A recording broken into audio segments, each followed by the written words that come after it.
Good. Good to talk with y'all. Yes, sir. Tell us what's on your mind.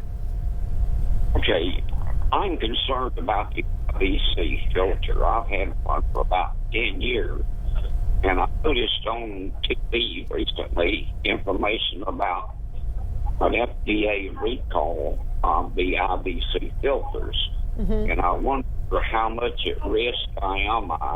I've been told by someone that in order to remove those, it's virtually a matter of life and death. Okay. Okay. Nate, let's talk about IVC filters because it's something that's new. It's something that a lot of people don't know about in terms of the negative effects that this is having on people. Will you just share with our viewers a little bit, give them an overview of IVC filter, what it is, what it's for, and the harm that can be caused? Yeah, and this literally could take an entire show, so I'm going to try to give you the Reader's Digest version. But you know, these devices are essentially meant to catch blood clots before they embolize and cause damage. Certain people are at high risk during certain situations. Really, they're indicated for people who can't take an anticoagulant or a blood thinner. What we're finding out now is that these retrievable filters that started to come on the market in 2003-ish are really poorly made. They really can't stand up to the forces of our body when they're in our bodies.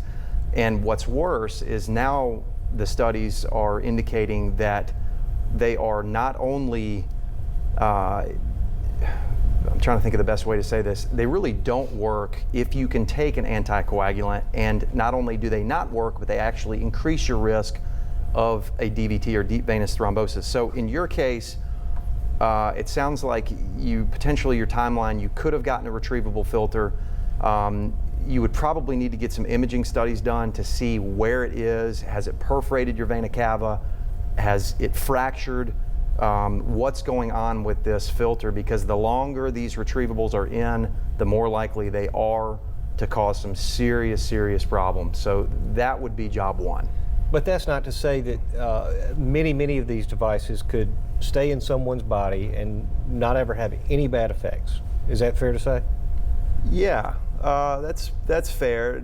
There are some studies that, as to a particular manufacturer, that say essentially at 5 years the failure rate is greater than 50%. Okay. So you know, now that's one particular manufacturer. So you know, and they're still selling the permanent filters, which are made a little bit better. You know, you want to find out what type of filter it was. Was it an optional retrieval, or was it meant to stay indefinitely? Are you still at a risk for throwing a blood clot? Maybe it's doing its job in catching those thrombi. All right. Okay. On that Very note, good. we do need to take a break.